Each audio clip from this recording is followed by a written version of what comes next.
I'm back. Star Wars The Bad Batch Season 3, Episode 5 review. The Return. Who returned? What happened? Let's talk about it.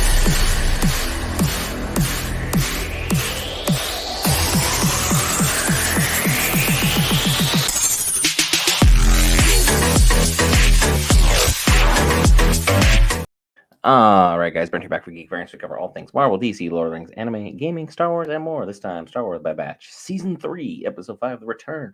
The Return of Crosshair. Crosshair has officially been brought back in to Clone Force 99, and he is being reaffirmed that him and Echo are kind of having a dialogue. They are having a conversation with all the intel that him and Omega have gathered concerning the Empire and everything going on Tantus. With Tantus and everything that Rex and Echo have been working on, they've been working on freeing as many clones as possible. In order to do that, they now realize that Tantus is a much, much more vital base than ever thought before. All the operations that are going on there, Clone Force 99, I think, moving forward, is definitely going to have a storming or a breaching or a direct all-out assault on this base. Will Omega get captured before then? More than likely. But this episode starts, obviously, with an awkward sort of reunion. Hunter doesn't trust Crosshair. Crosshair doesn't trust Hunter. It's kind of a mutual. They're both strong personalities, don't really want to mesh. They don't really want to talk things out. They don't want to have that dialogue that they really, really need to have in order to get past everything that transpired here. Because let's be blunt about it. Crosshair basically tried to wipe out his entire clone brothers that he was basically birthed with. Things are gonna get a little awkward. And now that we have that established, Hunter doesn't know whether he can trust Crosshair. And Crosshair is just like, since you don't trust me, I'm gonna put on this bad guy, outlying wall that you're going to have to bust through to talk to me about. And then ultimately, everything came to a collision when they decided to go back to the old base that Crosshair was hanging out at, where he ultimately turned on the Empire when the Empire turned on the clones in his eyes, ultimately leading to the betrayal, the downfall, so on and so forth. When he lost his brother in that giant snow battle, because there was raiders attacking the base, and it's like, yeah, they served their purpose, so then everything was wiped out. They go to the base, they run into a giant ice worm, because why not? And the ice worm decides to make itself relevant and prevalent directly as we're getting to the culmination of Crosshair straight up calling out Hunter and be like, look, you're pissed off at me because of what I did, and you're pissed off at yourself because of the fact I rescued Omega, not you. I did. You That bothers you. It's like you thought you were going to be the one coming guns a blazing safer and all this and that, but I did it.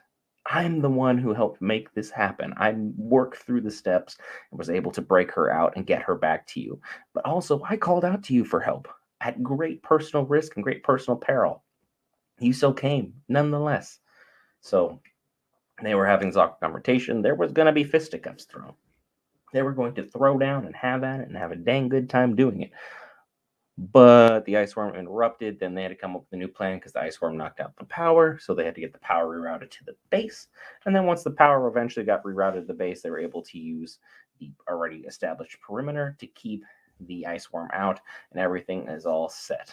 However, the kind of bad news about this is that the intel that they got, because they had Mala Say's little transponder that they had been using throughout Tantus, throughout the base, was able to only be reattached to an Imperial thing to bypass any of the codes and any of the power locks, anything out of it, so that they were able to get some information, albeit they weren't able to get more information than what they originally thought they could or was necessary, and unless without a mind like Tech, who is definitely not dead in my opinion, because they keep bringing him up in this awkward offhand, so to speak, manner, that he is probably the one that could have hacked this, but because he's missing in action for all intents and purposes, definitely not going to be there at this moment in time.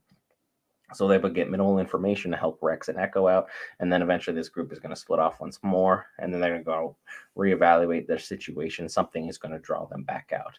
Omega still has Hunter wrapped around her little finger, and is going to continue to put herself in terrible situations because she wants to help everyone and everything in sight. That being said, will it come back to bite them in the end? Probably. That being said, so far, this episode, I will say last week's episode was better than this one, but this one is probably the second best this season. Season 3 starting off way better than Season 2 did, because Season 2 started off a bit boring to me, just my personal opinion. If you liked anything I had to say, be sure to hit that lovely red subscribe button. Leave your thoughts in the comments below. Likes and dislikes are also welcome. Anything you got to disagree with, Matt, you know where the comment section is. Hit me with it. In the meantime, repping the Count Chocula. Gonna get this video up, then go to bed, and I'll see you guys in the next episode. Have a good one.